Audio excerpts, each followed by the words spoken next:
맨 25 여름훈련 34주차 메시지 10번입니다. 제목은 하나님을 따라 목양함이죠.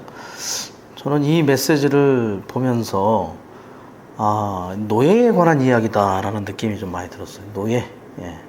주님은 다시 오실 때 신랑으로도 오시지만 또 주인으로도 오시죠. 그래서 신랑으로 오실 때는 신부로 단장이 되었느냐, 생활의 방면에 있어서, 그리고 주인으로 오실 때는 노예로서 합당하게 수고하고 사역했는가, 봉사했는가, 이런 방면에 또 결산이 있게 될 것입니다. 그래서 우리가 주님이 오셨을 때 우리의 달란트를 신실하게 사용해서 어떤 이윤을 남기고 우리가 착하고 신실한 노예로 발견이 되느냐, 우리가 그 결산에서 악하고 게으른 노예로 이렇게 드러나느냐가 오늘 이 메시지 안에서 우리가 어떻게 합당하게 노예로서 수고하고 봉사하고 그것을 어떻게 또 다른 사람들을 얻고 목양하는 데 있어서 신실할 수 있는지를 생각해 볼 수 있는 대목인 것 같습니다. 좀 서론의 교통을 좀 할 텐데요. 여러 발췌문들, 조사하고 정리한 내용들, 그리고 미니스트의 내용들을 조금 다소 두서가 없더라도 이렇게 순서적으로 제가 이제 조사한 대로 읽어 드릴 예정입니다. 그래서 잘 들으시기 바랍니다. 오늘날 주님의 회복 안에서 목양이 아주 절실히 필요하다는 거죠. 그래서 우주 가운데 가장 크게 부족한 것이 목양이다. 그러니까 개요에도 그런 부분이 있었어요. 우리는 아버지의 사랑하는 마음, 그리고 그리스도의 찾고 목양하는 영을 따라 하나님의 양떼를 목양할 필요가 있습니다. 그리고 목양은 우리의 존재와 행함에 있어서 가장 뛰어난 길이다. 사람을 생명 안에서 자라도록 도울 수 있는 것이 목양이라는 것이죠. 이것을 위해서 우리가 필요한 것들이 있는데, 우리는 사람들에게 관심을 갖고 사람들을 보살피는 성격을 가져야 될 필요가 있다는 것이죠. 주님은 항상 사람들을 목양하고 돌보기를 좋아하셨습니다. 주님은 사람들을 불쌍히 여기시는 마음을 갖고 계셨죠.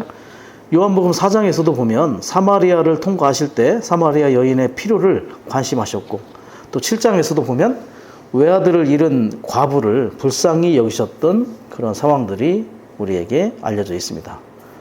그리고 구약의 잠언 17장 5절을 보면 그 잠언의 저자인 솔로몬이 이렇게 얘기하죠. 누구든지 가난한 사람을 조롱하는 이는 그를 만드시는 분을 비난하는 이유라고 하죠. 모든 사람은 하나님께서 창조하셨기 때문에 다 사랑스럽다라는 관점을 가져야 합니다. 지체와, 몸 안의 지체와 또 사람을 사랑하는 마음이 없다면 우리는 섬김에 있어서 자격이 부족한 것을 드러내는 것입니다. 우리는 하나님에 의해서 우리의 마음이 넓어져서 사람이 사랑스럽고 가치가 있다는 것을 반드시 볼 필요가 있는 것입니다. 요한복음 3장 16절에서는 뭐라고 얘기하냐? 하나님께서 세상을 이처럼 사랑하시오라고 하죠. 여기에서의 세상은 뭐냐면 세상에 있는 사람을 얘기하는 것입니다. 모든 사람을 사랑스럽게 여기고 모든 사람에 대하여 관심을 가질 정도까지 우리의 마음이 넓어져야 할 필요가 있습니다. 사람에 대하여 관심이 없다면 우리의 일은 매우 제한적일 수밖에 없습니다. 우리의 마음이 더 넓어질 필요가 있겠죠. 사람들에 대해서 냉랭하고 관심이 없다면 우리는 나가서 사람을 얻을 수가 없을 것입니다. 만약에 의사가 환자를 보기를 두려워하고 교사가 학생들 보기를 만나기를 두려워한다면 그 직업을 그만두어야 되겠죠. 그런 것처럼 우리는 사람을 두려워해서는 안 되는 것입니다. 그리고 우리는 특별히 사람에게서 이익을 챙기려고 하지 말아야 합니다. 우리는 우리가 목양하는 그 사람들에게 해를 입혀서도 안 되고 그들에게 이익을 구해서도 안 됩니다. 또한 섬김을 받으려는 마음도 그러한 태도도 가져서는 안 되는 것이죠. 그리고 사람을 골칫거리나 귀찮은 존재, 무거운 짐으로 여겨서는 안 됩니다. 우리는 우리 자신을 낮춰야 될 필요가 있습니다. 다른 사람들보다 우월하다고 여겨서는 안 되는 것이죠. 사실 우리에게서 하나님으로부터 받은 은혜를 제거한다면 우리는 누구보다 나은 것이 아무것도 없다는 것입니다. 우리는 하나님의 긍휼을 힘입어서 아주 유용한 일꾼들이 될 필요가 있습니다. 자, 미니스트리에 또 이런 내용이 있었는데, 목양이 없다면 하나님의 경륜이 이루어질 길이 없다.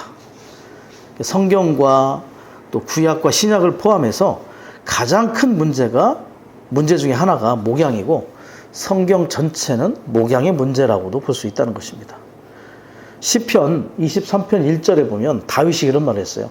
여호와는 나의 목자시니 라고 말하죠. 우리는 여기에서 목양하기를 좋아하시고 목양하기를 즐겨하시는 하나님을 발견할 수 있는 것입니다. 또한 에스겔서 34장에서 여호와께서 이스라엘 지도자들을 책망하신 것을 볼 수 있는데, 그들이 마땅히 백성들의 목자들이 되어야 하는데 자기 자신들의 필요만 돌보고 채우는 이기적인 상태에 빠졌다는 것입니다. 그렇기 때문에 그들은 하나님에게서 책망을 받은 것입니다. 자, 오늘날 주의 회복은 1994년 이후로 새로운 부흥에 들어가면서 마지막 터닝 포인트를 통과했다고 볼 수 있습니다. 자, 새로운 부흥은 세 가지를 이야기하죠. 그 세 가지는 첫 번째, 신성한 계시의 고봉, 이상의 방면입니다. 두 번째는 하나님, 사람의 생활, 생활의 방면이죠.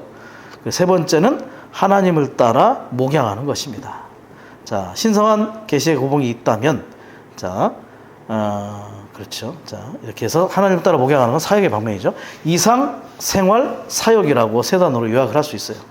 이상을 본 만큼 생활이 따라오게 되어 있고, 생활의 연장이 봉사이고 사역이어야 한다는 것입니다. 특별히 하나님을 따라 목양한다는 것은 계율에도 나와 있는 것처럼 우리 자신의 어떠함, 우리의 선호나 흥미나 기질이 아니라 하나님의 신성한 본성과 갈망과 길과 영광을 따라서 목양하는 것이죠. 우리는 하나님으로 조성된 만큼 목양할 수 있는 것입니다. 바로 신성한 속성들의 어떠함, 사랑과 빛과 거룩과 의에 따라서 그 속성들이 우리 안에 분배되어 우리가 인성의 미덕들이 된 만큼 우리는 다른 이들을 목양할 수 있는 것이죠. 자, 생활의 방면은 신부의 방면, 처녀의 방면이고요. 목양, 하나님을 따라 목양하는 방면은 노예의 방면이라고 말할 수 있을 것입니다. 자, 에베소서 4장 11절에도 그 은사들 중에서 목자와 교사가 나옵니다. 자, 회복력 각주를 보면 이렇게 돼 있어요. 목자는 어떻게 가르치는지를 알아야 하고 교사는 목양할 수 있어야 한다라고 언급하죠. 우리는 교사이면서 또한 목자여야 한다는 것을 반드시 알 필요가 있습니다. 고린도전서 12장 26절을 보면 한 지체가 고통을 당하면 모든 지체가 함께 고통을 당하고 한 지체가 영광을 받으면 모든 지체가 함께 기뻐합니다 라고 말을 합니다. 목양은 몸의 인식 안에, 몸의 의식 안에서 실행할 수 있는 가장 뛰어난 그런 실행이고 감각이라는 걸 볼 필요가 있습니다. 자, 그리고 우리가 잘 목양하려면 잘 들어야 합니다. 우리는 귀명창이 될 필요가 있어요. 귀명창. 우리는 사람의 말을 듣는 법을 배울 필요가 있습니다. 잘 들을 때 우리는 그 말하는 이의 참된 필요와 실제 상황을 이해할 수가 있게 되죠. 우리 자신의 생각과 관념과 느낌의 말을 멈춰야 합니다. 이 듣는다는 것은 아주 배우기 어려운 공과 중에 하나죠. 귀명창이라는 말이 있어요. 판소리 같은 데서 보면 귀명창이 있는데, 귀명창은 판소리를 할 줄은 모르지만 판소리를 들을 줄 아는 거죠. 그 이해력도 있고 그 소리에 대한 감상이나 공감을 할 줄 아는 것.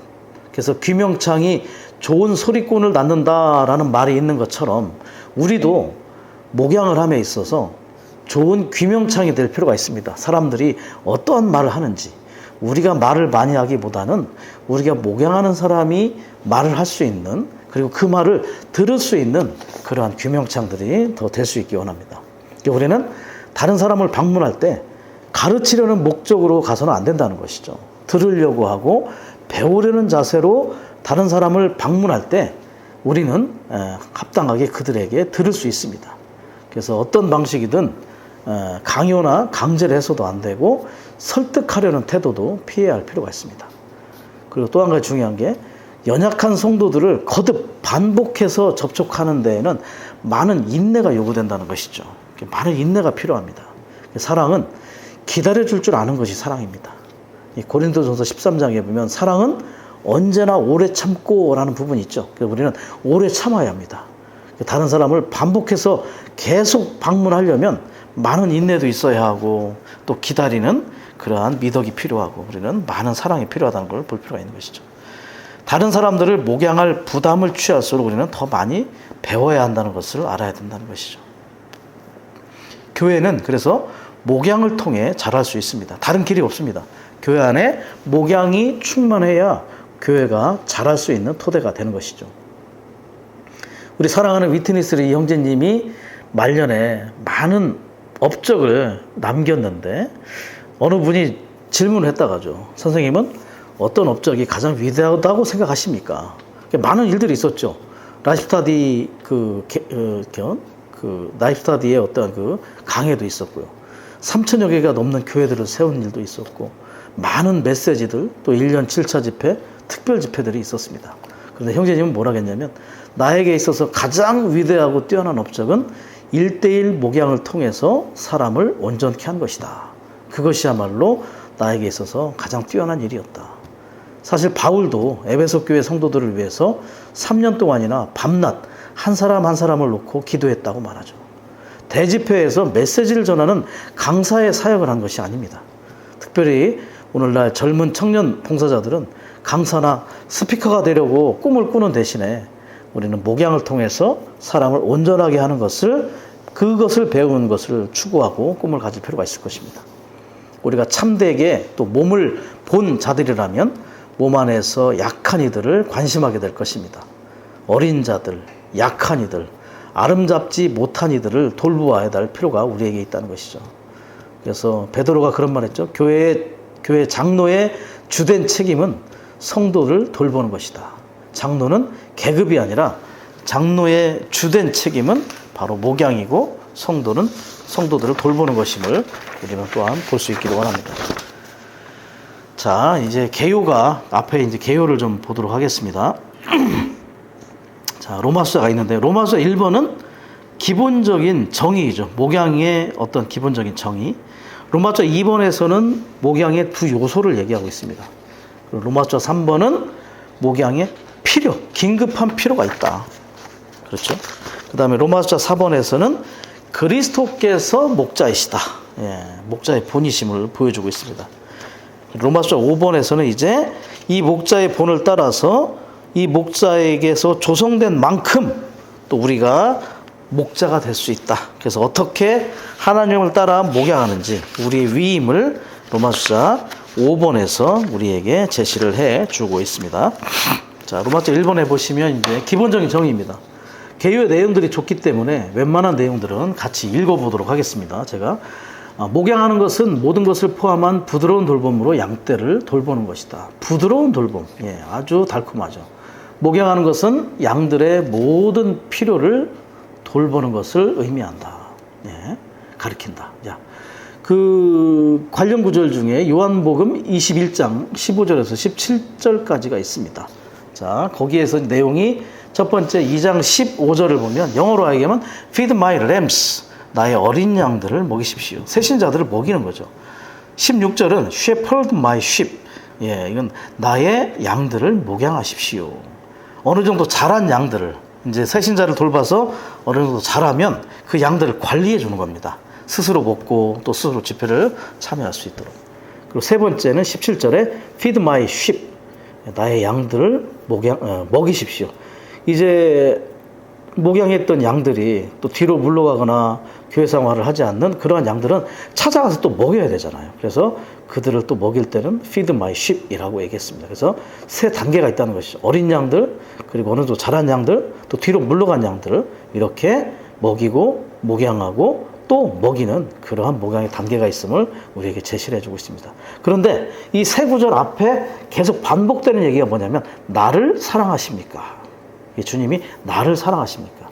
그래서 우리가 목양을 하기 위한 기본적인 그러한 기초는 뭐냐? 주님에 대한 사랑이 뒷받침되어야 한다. 그래서 우리가 주님을 사랑하는 만큼 우리는 주님의 양떼를 먹이고 이렇게 목양할 수 있음을 볼 필요가 있다는 것이죠.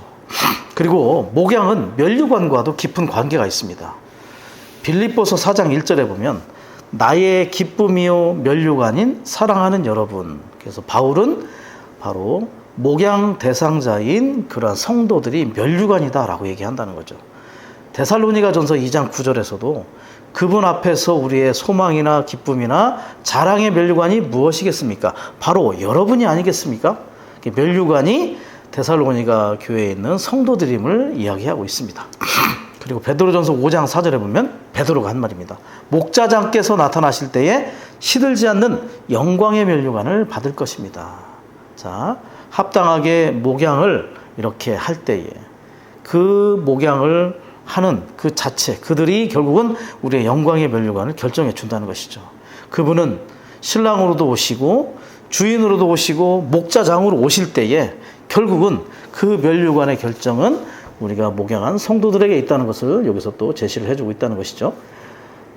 나눠봐서 2번은 이제 목양의 두 기본 요소입니다. 보살피는 것과 보양하는 것이 있습니다.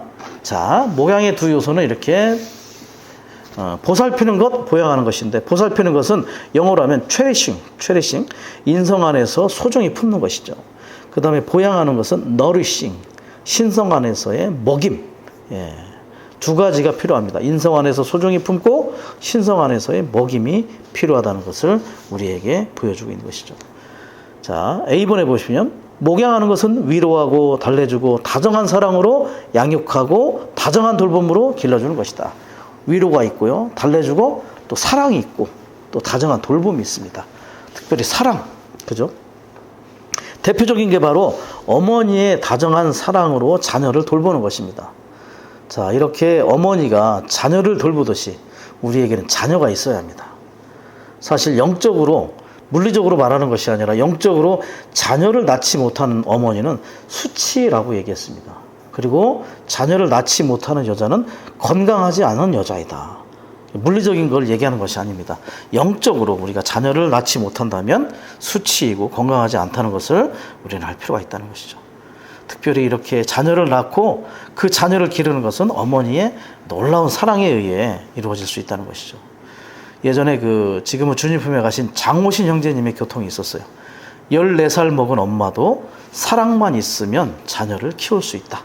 사랑이 있으면 이 목양이 가능하다는 것이죠. 그래서 사랑의 이 목양의 기초라는 것을 우리는 반드시 볼 수 있기 원합니다. B번, 다른 이들을 목양할 때 우리는 먼저 그들을 보살핌으로 기쁘게 해주어야 하며 그런 다음에 그들을 보양해야 한다. 아까도 말씀드린 순서죠. 체리싱과 너리싱 이런 순서로 갈 수 있다는 것입니다. 데살로니가전서 2장 7절에 보면 온화한 사람이 되어 젖을 먹이는 어머니가 자기 자녀들을 보살피는 것 같이 하였습니다. 예, 어머니가 자녀들을 보살피는 그러한 합당한 사랑의 영과 사랑의 태도를 우리에게 보여주는 것이죠. 온화한 사람입니다. 우리는 온화한 영을 갖는 자들이 될 수 있기를 원합니다. 자, 정말 이러한 태도가 사실은 가정집회를 수행하는 가장 좋은 방법이죠. 가정집회라는 것은 새로 얻은 그 새로운 성도들 집에 가서 집회하는 것입니다. 사실 가정집회 인수가 주일 집회 인수의 1.5배 이상이 되어야만 그 교회가 증가의 구조로 전환되기 시작한다는 것이죠. 이것은 뭘 얘기하냐? 교회 안에 복음과 목양의 분위기가 얼마나 충만해야 하는지를 우리에게 다시 한번 말해주고 있는 것입니다. 다른 이들을 목양할 때 정말 보살핌 또 나서 보양함이 있어야 된다는 것이죠. 출애굽기 34장 26절에 보면 그 염소 새끼를 그 어미의 저주로 삶지 말라 이런 얘기가 있죠. 사실 우리는 급한 마음에 우리는 성도들을 얻으면, 새신자를 얻으면 빨리 먹여서 자라게 하려고 갖다가 막 말씀을 갖다 들이대는 경향이 있을 수 있습니다. 급한 마음에. 그럴 때 그 말씀, 진리의 말씀이 생명 공급이 되지 않고 다만 문자로서 정말 삶고 때리는 그러한 상황이 될 수도 있기 때문에 우리는 반드시 먼저 소중히 품는 그러한 영이 필요함을 배울 수 있기 원합니다. 자, 이러한 접촉을 하기 위해서는 많은 배움이 필요하다. 우리는 사람의 마음이 열리게 하는 방법들을 계속 연구할 필요가 있다는 것입니다. 그리고 더 많이 그들이 말하도록 계속해서 격려해 줄 필요가 있습니다. 로마서 3번은 오늘날 주님 회복 안에 목양에 대한 긴급한 필요가 있다. 긴급한 필요. A번, 우리 가운데 가장 큰 결핍이 목양이 있다. 예. 자, B번에 보시면 이제 유기적인 구원의 단계를 C번까지 얘기를 해주고 있죠. 유기적인 구원 안에서 아버지 하나님, 영 하나님, 그리고 먼저 우리를 거듭나게 하시고 목자이신 아들 안에서 우리를 목양하심으로 생명 안에서 영원토록 존재하고 자라게 하신다. 삼위일 하나님의 목양이 있죠. 아버지, 영, 아들, 이게 삼위일 하나님의 그러한 목양이 우리를 유기적인 구원 안으로 인도하고 그 결과 어떻게 됩니까? 거듭나게 하고 우리를 목양하시고, 자, 그리고 자라게 하십니다. 자란다는 것은 변화의 과정이 있다는 것이죠. 그리고 C번, 건축되게 하고 마지막에 영광스러운 단계인 성숙의 단계에 이르게 해주는 것을 볼 수가 있습니다. 자, 삼위일 하나님의 목양을 통하여 거듭남, 그리고 목양 안에 먹이심, 그리고 우리를 자라게 해서 거룩하게 하고 새롭게 하고 변화되게 하고 건축되게 하고 같은 형상이 되게 하고 심지어 우리의 몸이 영광스러운 단계 안에 들어가는 이런 유기적인 구원의 단계를 우리 가운데 계속해서 제시를 해주고 있다는 것이죠. 놀라운 그러한 실제를 우리에게 제시를 해주고 있는 것입니다. 자, C번에 보시면 이제 아까 얘기한 대로 몸이 건축되도록, 다 읽은 거죠. 신성한 생명 안에서 성숙에 이르도록 그들을 목양하는 것이 필수적이다. 자, 에베소서 그 관련 구절에 4장 13절부터 16절에 있는데 사실은 16절 말씀에 보면 마디가 나오고 또 힘줄이라는 부분이 나오는데 마디는 양육하는 공급을 주는 역할을 합니다. 힘줄은 짜이게 하고 결합되게 하는 거죠. 그래서 우리는 마디와 힘줄에 의해서 공급을 받고 또 함께 짜이고 결합됨으로 건축되는 실제를 체험하게 된다는 것입니다. 자, 그리고 우리가 요한복음에서 우리가 목양에 대해서 많이 제시를 해주고 있죠. 그래서 우리는 마태복음과 요한복음을 좀 비교해 볼 필요가 있는데, 자, 마태복음은요 주로 권위와 왕국이 강조됩니다. 권위와 왕국. 마태복음에서의 부활은 의와 권위의 문제이죠. 마태복음 28장 19절에 보면 민족들을 제자로 삼는 문제로 이 마태복음의 권위와 왕국과 부활은 귀결됩니다. 그러나 요한복음은 생명과 호흡을 강조해요. 양떼를 먹이기 위한 호흡과 생명이 다루어지고 요한복음에서의 부활은 생명과 호흡과 목양의 문제임을 우리에게 제시해주고 있다는 것을 한번 기억해 줄 수 있기를 원합니다. D번은 이제 상호 목양입니다. 그리스도의 몸을 건축하는 목양은 상호 목양이다. 자, 왜 상호 목양이 필요하냐? 1번, 영적 성장의 단계에 관계없이 모든 믿는 이에게 목양이 필요한데 모두 결함과 단점이 있기 때문에 우리를 목양해 줄 누군가가 필요하다는 것입니다. 우리 모두는 다 사람이라면 결함과 단점이 있습니다. 그래서 누군가가 우리를 목양해 줄 필요가 있죠. 사도 바울도 목양이 필요했고 워치만니 형제님도 위트니스 리 형제님도 목양이 필요했습니다. 심지어 리 형제님은 훈련 집회 때 훈련생들을 맨 앞줄에 이렇게 앉혀서 형제님이 교통할 때마다 아주 크게 아멘을 하도록 했습니다. 그래서 결국 그 아멘이 형제님의 영을 더욱더 분발시키고 형제님이 집회 가운데 목양을 받는 하나의 그러한 또 과정이기도 했죠. 2번, 우리는 그리스토의 유기적인 목양 아래 있어야 한다. 그리스토의 유기적인 목양, 그리스토에 의한 공급이어야죠. 그분과 하나 되어 다른 이들을 목양해야 할 필요가 있다. 우리는 그리스토로 목양해야 할 필요가 있다는 것이죠. 3번은 우리가 양이면서 심지어 목자란 두 가지를 다 포함하고 있다는 것입니다. 양들인 동시에 목자들로서 상호성 안에서 목양하고 목양받고 있다. 이러한 목양을 통해 교회는 그리스도의 몸으로 건축되는 것이죠. 2번은 조성의 문제라는 겁니다. 그리스도로 조성될수록 더욱더 자연스럽게 목양하는 삶을 살게 되고 다른 이들을 돌볼 부담을 갖게 될 것이다. 그렇습니다. 조성된 만큼 우리는 돌볼 부담을 갖게 되는 것입니다. 1번, 우리의 영적인 생명 안에 조성되신 그리스도께서는 목양하는 방면이 있으시다. 목양하는 것은 2번, 다른 이들이 목양하라고 장려하는 것에 반응하는 문제가 아니다. 목양은 안배의 문제가 아닙니다. 목양은 권면의 문제도 아니고 목양은 운동의 문제도 아닙니다. 목양합시다 라고 해서 목양이 되는 것이 아니죠. 목양은 자연스러운 것이로 그리스도가 우리에게 존재된 만큼 자연스럽게 목양의 생활과 돌볼 부담을 갖게 되는 것이다. 예전에 어떤 형제님이 그렇게 하셨어요. 유치원 때, 자기가 유치원 때 교회에서 봉사하는 분이 오셨는데 자기가 알겠더란 겁니다. 의무감에 자기를 만나러 오는 것을 알게 되었다는 것이죠. 어린이들 다 압니다, 사실은. 이것이 안배이고 어떤 의무인지 아니면 참되게 나를 관심하고 나를 목양해야 되겠다라는 그러한 사랑의 마음이 있는지를 애들도 안다는 것이죠. 3번, 목양하는 것은 그리스도 조성된 결과이다. 4번, 우리 존재에서 그리스도로 조성된 부분이 다른 이들을 목양하는 부분이다. 네. 5번, 우리는 누구도 목양할 수 없다. 우리 안으로 조성되신 그리스도께서 목자이시다. 그리스도께서 목양하시는 겁니다. 우리 안에 조성된 그리스도가. 아가의 여인은 젖과 꿀로 조성이 되었죠. 젖과 꿀로 조성이 되어서 이렇게 보면 혀에서는 꿀이 뚝뚝 떨어지고 또 손에서는 모략즙이 뚝뚝 떨어진다고 얘기하고 있어요. 그래서 입만 열면 아주 달콤한 꿀이 나오고 손에서 모략즙이 떨어진다. 모략은 뭡니까? 죽음이죠.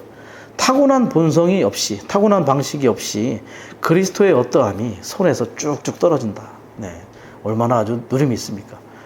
아가 7장에 보면 들로 마을로 나가서 일을 할 수 있다고 했어요. 들과 마을은 세상을 얘기하죠. 또 포도원들에서 목양의 일을 할 수 있다고 합니다. 포도원들은 뭐죠? 교회들입니다. 세상에 나가서 복음을 전파하고 또 얻어진 이들을 교회 안에 이끌어서 포도원들 안에서 또 목양의 일을 할 수 있는 그 여인은 젖과 꿀로 조성되어 있고 손에는 모략즙이 아주 충분한 풍성한 그러한 여인이라는 것을 볼 수가 있는 것이죠. F번, 우리 아버지 하나님의 사랑하고 부드러운 마음을 따라 또 우리 구주 그리스도의 찾고 목양하는 영을 따라 하나님의 양떼를 먹어야 한다. 아버지의 마음이 있죠. 그 다음에 구주의 영, 마음과 영. 삼위일 하나님 중에서 아버지와 아들의 마음과 영을 우리에게 제시하고 있습니다. 자, 아버지의 마음이 어떤 마음입니까? 누가복음 15장에 아버지가 달려나가셨다는 거죠. 둘째 아들 탕자, 집 나간 둘째 아들을 정말 돌아오는 모습을 보게 달려나가셨다. 성경에서 유일하게 달려나가신 구절이죠. 아들의 부족함이나 결함을 전혀 기억하지 않으셨습니다. 그래서 집 나간 아들이 돌아와서 기쁨이 가득했어요. 어떠한 그 나갔다 들어온 것에 대한 징계 조치가 있지 않았다는 것이죠. 아주 그 사랑하는 마음이 얼마나 그 부드럽게 나타났는지를 우리에게 볼 수 있습니다. 다만 그래서 어떻게 했어요? 제일 좋은 옷, 법리적인 구속이죠. 살진 송아지, 유기적인 구원. 그래서 제일 좋은 옷과 살진 송아지로 예표된 그분의 완전한 구원으로 목양하셨다고 이야기하는 것입니다. 아버지의 사랑하고 용서하는 부드러운 마음이 있었다는 것을 볼 수가 있죠. 그리고 구주 그리스도의 찾고 목양하는 영, 한 마리 길 잃은 양, 99마리가 아니라 한 마리의 길 잃은 양을 잃어버린 양을 찾기 위해서 동분서주하시는 구주의 마음, 구주의 영. 자, 그래서 어느 책에서는 그렇게 얘기합니다. 사랑이라는 것은 잃어버린 양을 찾는 것이다. 우리에게 사랑이 있다면, 그 구주의 사랑이 있다면 우리는 잃어버린 양을 찾는 마음이 우리 가운데 그 영이 있을 수 있다는 것을 아는 대목이라고 할 수 있겠습니다. 자, 1번, 우리는 사랑 안에서 서로 목양해야 한다. 사랑은 우리가 무엇이 되든 무엇을 하든 가장 뛰어난 길이다. 목양의 부족이 어디서 나오냐면 사랑의 부족에서 기인된 것입니다. 사랑이 부족하기 때문에 목양이 부족한 거예요. 형제님, 제임스 형제님 모르겠냐면 고린도전서 13장을 기도하며 읽어라. 심지어 우리는 사랑이 되어야 한다 얘기했습니다. 고린도전서 13장 1절에 보면 사랑은 오래 참는다겠죠. 그래서 인내, 사랑이 바로 우리를 사람들을 돌볼 때 인내하게 해주고 7절에 보면 모든 것을 덮는다. 모든 허다한 허물을 덮을 수 있는 게 사랑이란 것이죠. 그래서 우리는 오래 참고 인내하고 또 덮을 수 있는 사랑을 가지고 우리는 다른 이들을 목양할 필요가 있다는 것이죠. A번, 하나님은 우리에게 사랑의 영을 주셨다. 디모데후서 1장 7절에 디모데에게 이야기하는 부분인데 우리의 영은 뭡니까? 능력의 영, 또 맑은 생각의 영, 그리고 사랑의 영이다. 우리의 영 안에 사랑이 가득함을 이야기한다는 것이죠. 우리에게 그러한 영을 주셨습니다. 우리가 사랑이 되어야 해요. 하나님은 사랑이시고 우리는 그분에게서 거듭나 그분의 종이 되었기 때문에 우리도 분명 사랑이다. 우리가 분명 사랑이고 심지어 더 사랑이 되어야 될 필요가 있어요. 우리의 사랑이 더 넓어지고 깊어질 필요가 있죠. 찬송가 788장에 보면 가사 중에 있어요. 내 사랑이여 내 사랑이여 전체가 사랑스런 내 마음의 기쁨이여. 우리의 사랑이 전체가 다 사랑스러워질 수 있을 정도까지 더 넓어지기를 원합니다. 자, 그리스도의 몸은 사랑 안에서 스스로 건축된다. 그렇죠. 아까도 말씀드린 것처럼 에베소 4장 16절 마디는 양육하는 공급을 주고 힘줄은 결국 괴롭하고 짜이게 하여 건축하게 하는 것이죠. 목양의 목표는 바로 한 양떼인 그리스도의 몸을 건축하는 것이 목양의 목표입니다. 그래서 장로는, 교회 안의 장로는 양떼의 감독자가 되어야 돼요. 장로는 생명의 방면이죠. 감독이라는 것은 뭐냐? 그의 기능입니다. 오버시어, 위에서 이렇게 쭉 살펴볼 수 있는 것입니다. 약한 자가 누구인가? 누가 넘어져 있는가? 누가 목양이 필요한지를 보여주는 거죠. 보게 되는 거죠. 장로의 주된 책임은 바로 목양에 있다는 것을 우리는 반드시 볼 필요가 있습니다.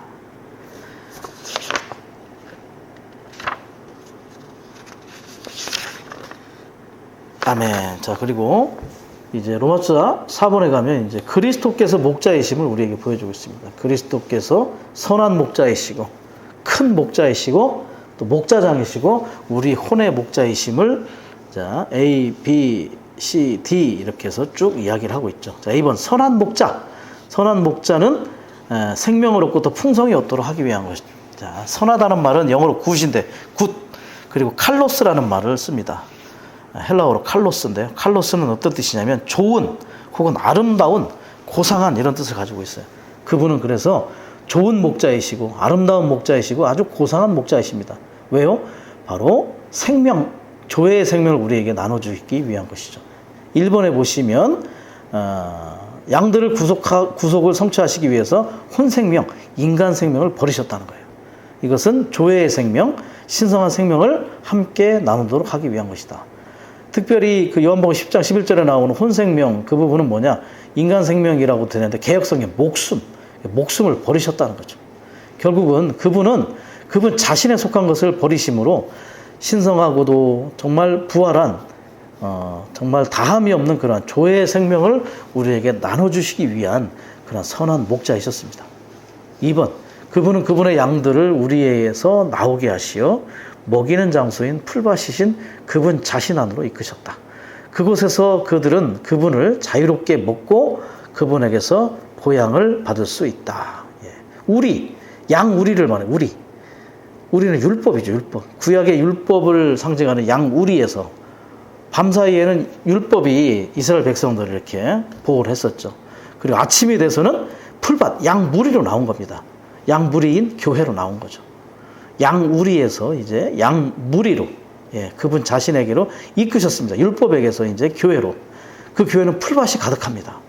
그곳에서 자유롭게 먹고 자유롭게 그분으로 보양받을 수 있는 실제를 체험하겠다는 거죠. 자, 풀밭이라는 말을 또 찾을 수 있는 데가 시편 23편 2절인데 시편 23편 2절에 푸른 풀밭에 누이시고 라고 돼 있어요. 자, 이 푸른 풀은 어떤 뜻이냐면 첫 번째, 여리고 연한 풀이다. 어리고 연한 풀. 어리고 연한 풀은 먹기가 쉽죠. 두 번째는 뭐냐? 새로 돋은 풀. 신선하다는 뜻을 가지고 있어요. 데셰라고 하는 히브리를 쓰는데 푸른 풀, 어리고 연한 풀, 새로 돋은 풀. 어리고 연한 풀은 먹기 쉬운 풀.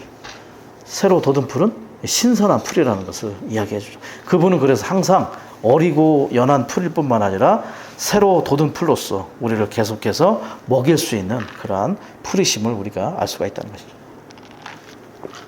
주님은 유대인 민의들과 이방인 민의들을 그분의 목양을 받는 한 양떼, 그리스도의 몸인 교회로 형성을 하셨습니다.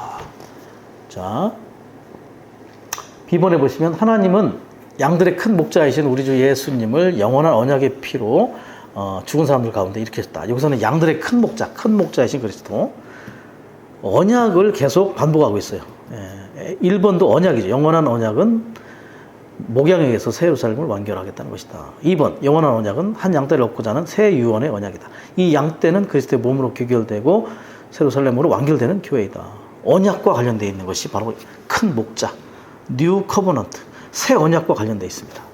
자, 큰 목자이신 그리스도는 새 언약을 통하여 우리로 교회가 되게 하고 그리스도의 몸이 되게 하고 예루살렘으로 완결되게 한다. 마태복음 26장 26절에서 29절까지 주님이 주님의 상을 세우시면서 새 언약을 제정하셨죠. 십자가에서 죽으심으로 이 새 언약을 성취하셨어요.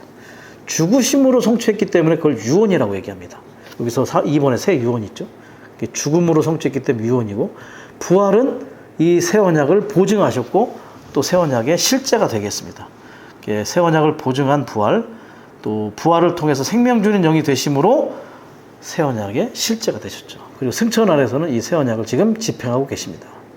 자, 유언. 그래서 남겨진 말 그럼 유언이고, 남겨진 명령 그럼 유명, 남겨진 증여 그럼 유증, 남겨진 재산 유산, 남겨진 기업 그럼 유업이라고 얘기하는 것입니다.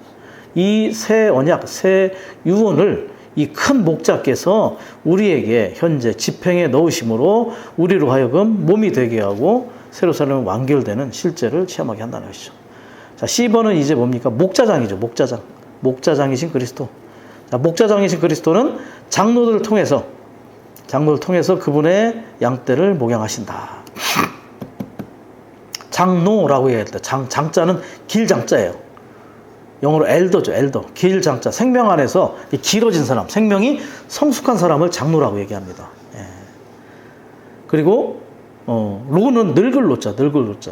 우리가 노인 그러면 별로 우리는 안 좋은 말인데, 중국에서 노자, 라오를 쓰면요 상당히 존칭과 존경의 의미로 쓰입니다. 성 다음에 라오를 쓰면 굉장히 존경하는 거예요. 제가 이 시기 때문에 제 성씨 뒤에 리 라오띠숑 그러면 굉장히 존경받는 인물임을 우리가 볼 수 있어요. 그래서 생명 안에서 성숙하고 아주 존경받는 인물을 우리는 장로라고 볼 수 있는 것이죠. 자, 베드로전서 5장 2, 3절을 제가 읽어보겠습니다. 5장 2, 3절. 하나님을 따라 감독하되 억지로 하지 말고 자원해서 하며 비열한 수단으로 이익을 얻으려고 하지 말고 탐내어서 하지 말고 정성을 다하여 하며 맡겨진 사람들을 위해 굴림하듯 하지 말고 양떼의 본이 되십시오. 하나님을 따라 감독하라는 거예요. 감독은 뭐냐? 상황이 어떠한지를 알기 위해서 부지런히 살펴보는 것. 대충 보는 게 아니라 위에서 부지런히 살펴보는 겁니다. 상황이 어떠한지, 이 양이 어떤 상태인지, 병이 들었는지, 혹은 잘 먹는지 이런 거 살펴봐야 되는 거죠.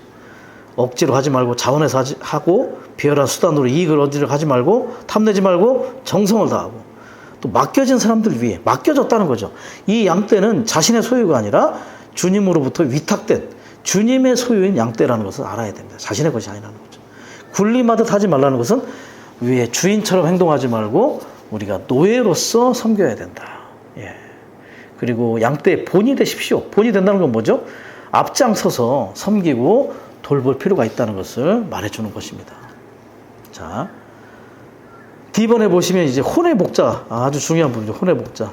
자, 혼의 목자는 바로 공기 같은 영이신 그리스도가 우리의 내적 상태를 감독하시고 내적 상황을 돌보시는 것입니다.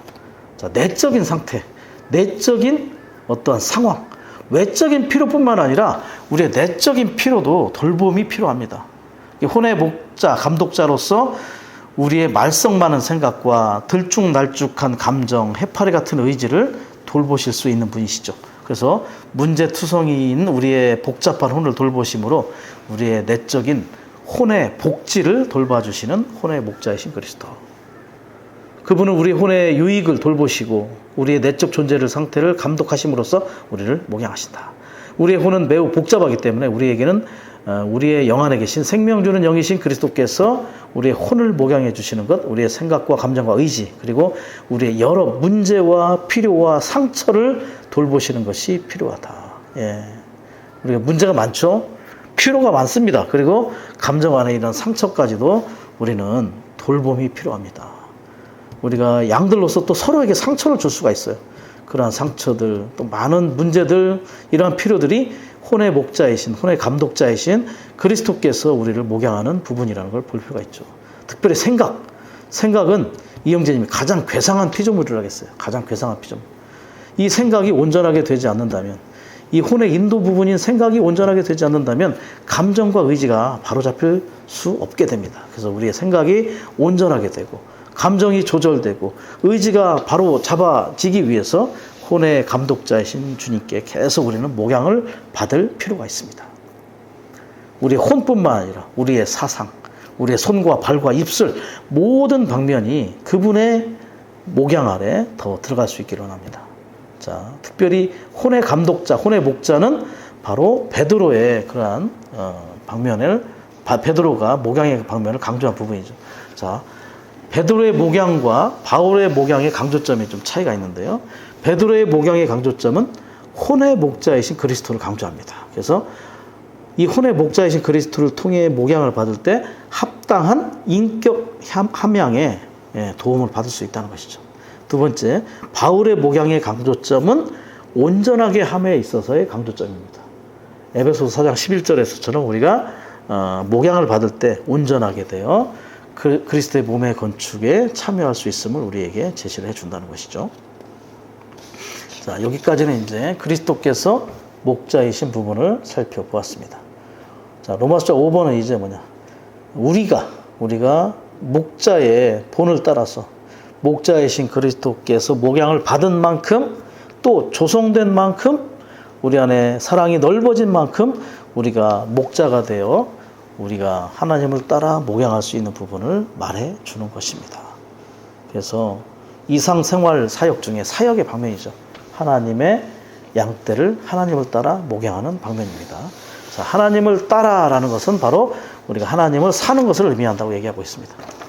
자, B번에 보시면 하나님과 하나일 때, 또 신격에서 아니지만 생명과 본성에서 하나님이 되고 다른 사람들을 목양하는 것에서 하나님이 되는 것이죠. 자, B번에서 생명, C번에서 본성, D번에서는 속성들, 중요한 단어들입니다.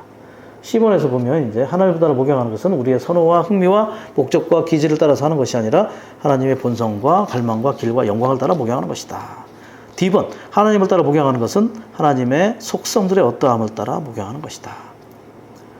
자, D번의 속성들은 이제 2번에 설명을 하고 있죠. 자, 이렇게 생명과 본성과 속성들을 따라서 또 갈망과 길과 영광을 따라서 하나님의 어떠함을 따라서 목양하는 것임을 보는 것입니다. 자, 2번, 하나님을 따라 목양하기 위해 우리는 생명과 본성과 표현과 기능에서 하나님이 되어야 한다.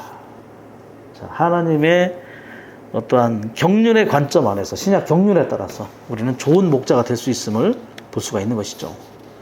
1번, 삼위일 하나님을 누림으로써, 원천과 샘과 강이신 삼위일을 누림으로써 신성한 생명으로 넘치도록 채워져서 신성한 생명의 총체가 되어야 하며 신성한 생명 자체가 되어야 한다. 생명으로 충만될 필요가 있다는 것이죠, 한마디로.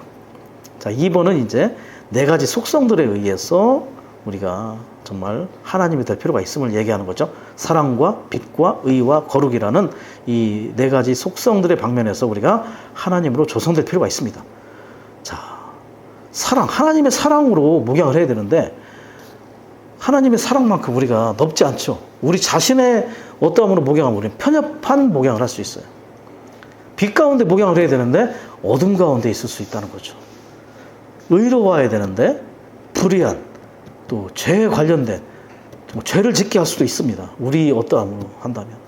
거룩함으로 해야 되는데 반대로 범속한, 분별되지 않은 그러한 목양을 할 수도 있다.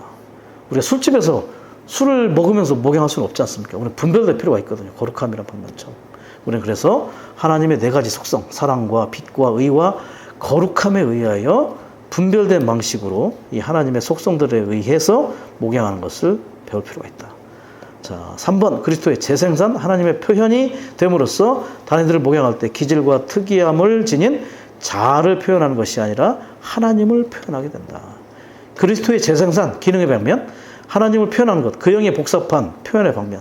어쨌든 우리는 장비될 필요가 있어요. 4번, 우리는 기능 방면에서 하나님이 되어 장비될 필요가 있죠. 하나님의 존재를 따라, 하나님의 경륜의 목표를 따라 그분의 양떼를 목양해야 한다. F번, 우리가 하나님을 따라 목양하고자 한다면 하나님과 하나 되어야 한다. 성경의 기본 원칙은 하나님께서 그분의 경륜 안에서 그분 자신을 사람과 하나 되게 하시고 사람을 그분과 하나 되게 하신다는 것이다. 하나님은 신성한 생명과 인간 생명이 함께 합해져 한 생명이 되고 한 생활을 하기를 갈망하신다. 하나 되고 한 생활이 되는 것. 한 생명과 한 생활. G번, 조성의 문제입니다. 하나님을 따라 목양하기 위해서 우리가 하나님으로 조성되는 것이 필요하다. 1번은 뭘 강조하죠? 분배. 자, 분배받음으로 조성되어 그분과 존재에 있어서 한 조성체가 되어야 한다. 자, 무엇으로 분배받습니까? 2번, 그분의 요소를 주입하는 거죠. 생명과 본성에서 그분과 똑같이 되는 것입니다. 물론 신격에서는 아니지만 하나님의 경륜에 대한 감각이 있게 되는 것이죠. H번, 하나님을 사는 사람들, 하나님을 사는 그런 생활을 하는 사람들이 하나님을 따라 목양할 수 있다. 아까도 보았지만 신성한 계시의 고봉, 이상이 있고 하나님 사람의 생활이 있고 하나님을 따라 목양하는 사역이 있는 것입니다. 생활이 뒷받침되지 않는 목양이나 사역이 있을 수 없다는 것이죠.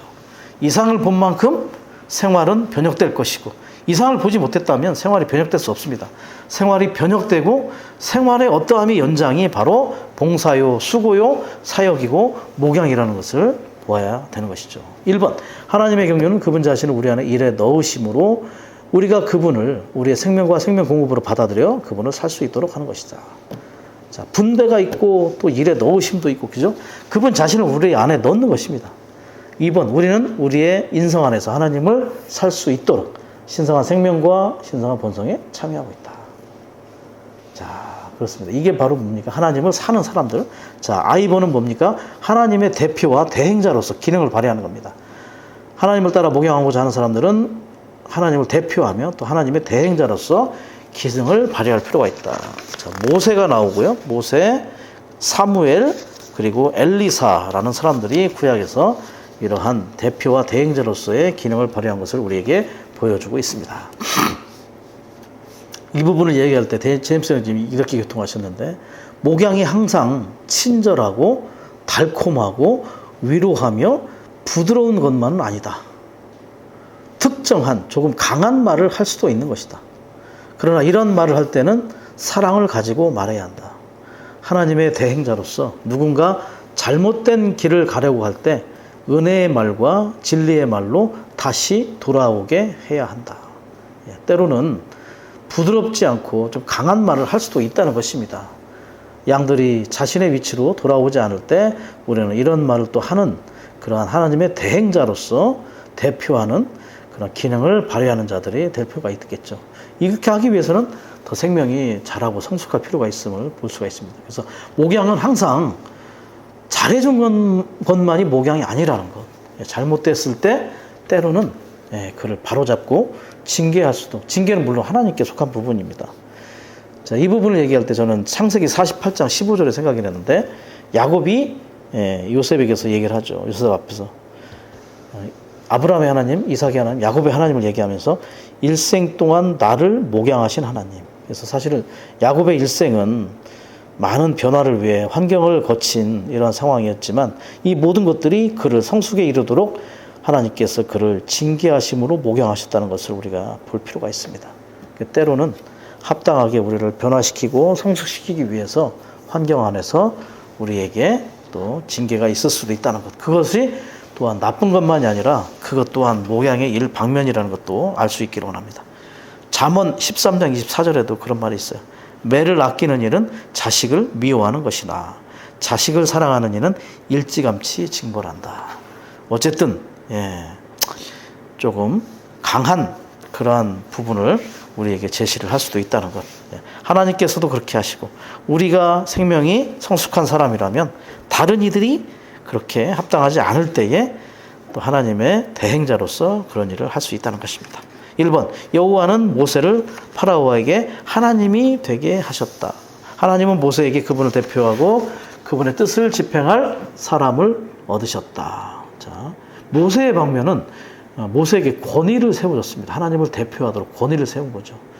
출애굽기 6장, 그 7장 1절만 나오는데 6장 29절에 보면 내가 너에게 이르는 모든 말을 그 파라오에게 가서 전하여라.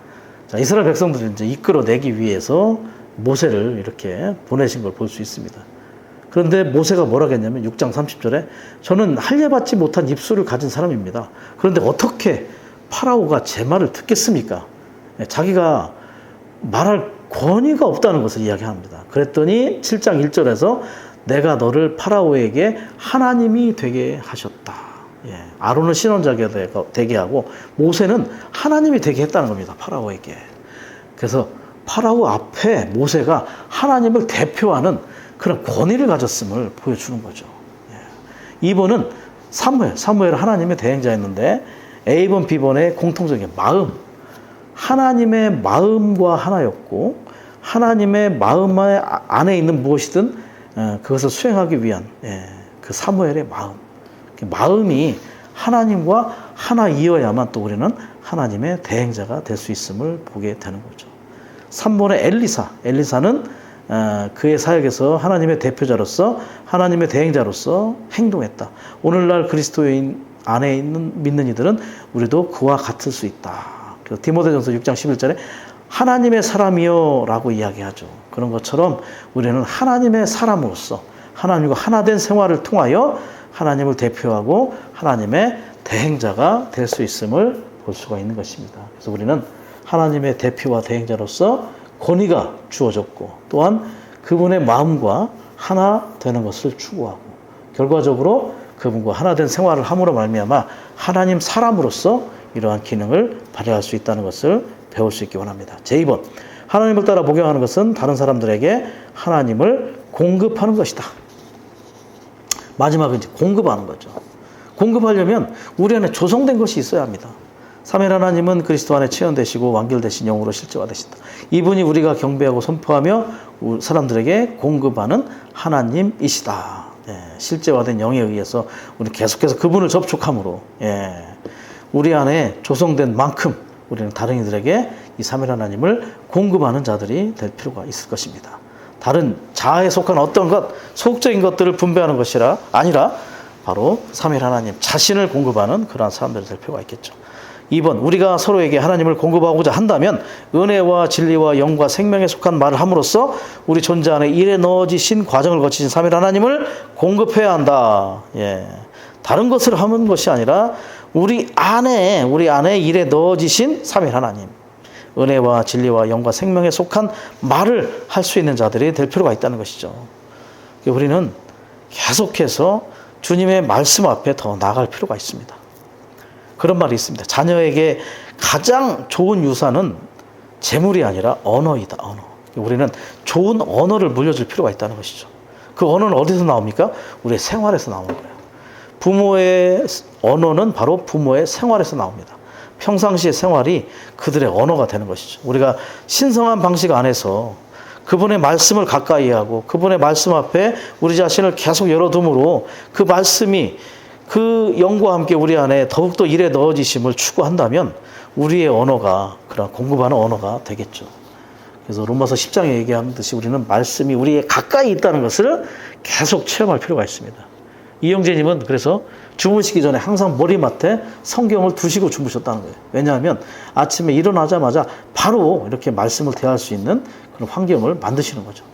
니영재님도 일주일에 한 번씩 신약 성경을 완독할 때 그 모든 것들은 항상 말씀을 가까이 신성한 생명의 공급을 위하여 항상 주님께 자신을 열어두었다는 것을 볼 수가 있는 것이죠. 우리도 신성한 생명과 본성으로 더욱더 조성되고 우리의 말함이 다른 이들에게 이러한 은혜와 진리와 생명에 속한 말을 할 수 있도록 과정을 거치신 삼위일 하나님을 계속 공급해 넣을 수 있도록 우리 자신이 주님의 임재 안에서 그분으로 조성되는 실제 안에 살기 위하여 더욱더 진리의 말씀을 사모하는 자들이 될 수 있기를 원합니다. 우리가 이러한 방식 안에서 합당하게 하나님을 따라 목양하는 우리의 사역이 주님이 다시 오실 때 우리가 합당한 노예로서 정말 충성스럽게 우리의 일을 다한 그런 칭찬을 얻는 자들로 발견될 수 있기를 원하고 우리에게 이러한 면류관이 정말 머리에 남아있고 주님이 다시 오실 때 상으로서 우리의 보상이 남아있기를 주님께 간구합니다. 우리에게 더욱더 정말 목양의 영이 충만한 그러한 교회 생활이 있기를 다시 한번 기대하면서 주님을 찬양합니다. 아멘.